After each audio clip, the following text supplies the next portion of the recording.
अपनी फ्रेंड के यहाँ गई, ठीक है, हल्दी कुमकुम के प्रोग्राम। तो वहाँ हल्दी कुमकुम के प्रोग्राम में क्या होता है इसमें कि जो सुहागिन होती है वो ही जाती हैं और बाकी नहीं जाती हैं, और अगर जाएंगी भी तो अलग बैठेंगी। लेकिन मुझे तो ये प्रथा थोड़ी समझ में ही नहीं आई। तो जो ओल्ड लेडीज़ थी, जो हमारे ग्रुप में 10-12 लेडीज़ हैं, तो उसमें 3-4 के ना हस्बैंड की डेथ हो गई है। तो हम बाद में सोचते रहे कि वो नहीं आई है, लेकिन कुछ को तो उन्होंने बुलाया ही नहीं, उसमें से जिनके हस्बैंड की डेथ हो गई, और कुछ को बुलाया, हाँ, तो वो आई नहीं। लेकिन मुझे तो ये बात, मतलब पहले भी शादी वादी में मैंने ये बात देखी है कि भाई इसके हस्बैंड की डेथ हो गई है, ये विडो है, इसे अलग रखो, ये सामने नहीं आनी चाहिए, ये शुभ काम है। लेकिन ये बात तो गलत है ना। आदमी पहले ही परेशान है, वो लेडी पहले ही परेशान है कि उसके हस्बैंड नहीं है, हैं?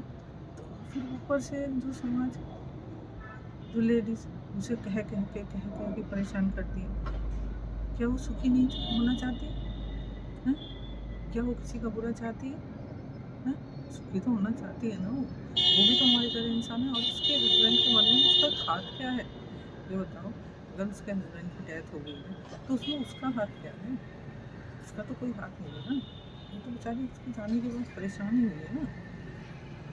और देखो, जब ये परंपरा बनी होगी है, तो और परंपराओं के लिए भी हमने देखो जो छोड़ी है ना, वो परंपरा छोड़ी है, जो हमें कंफर्टेबल नहीं लगा उसे छोड़ दिया है।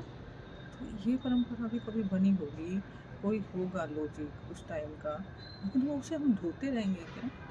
हैं? जीते जाते जागते इंसान को हम आदर नहीं दे पाते हैं, ये तो बात गलत है ना। वो भी मानव है, वो भी सुखी रहना चाहता है, वो भी औरों की तरह आदर चाहता है? लेकिन देखो, और ये बात कौन करता है ये काम?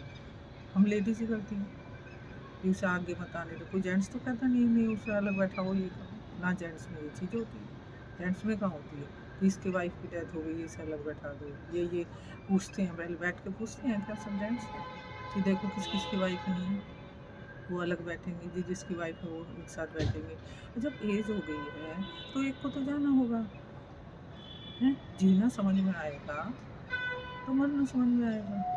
कि आदमी जो है वो शरीर ही तो मरता है, जीवन तो अमर है।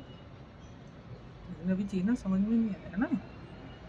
लेकिन जेंट्स में तो ये चीज़ है नहीं, तो इसका मतलब जेंट्स में तो जो है एकता भी बहुत है। जेंट्स और लेडीज में ही है ना ये चीज़।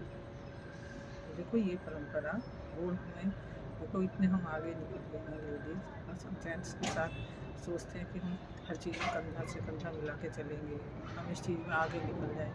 तो ये जो है, ऐसी परंपरा भी हमें ख़त्म करनी होगी। और कोई शुरुआत तो करेगा, कोई भी करे शुरुआत तो करे।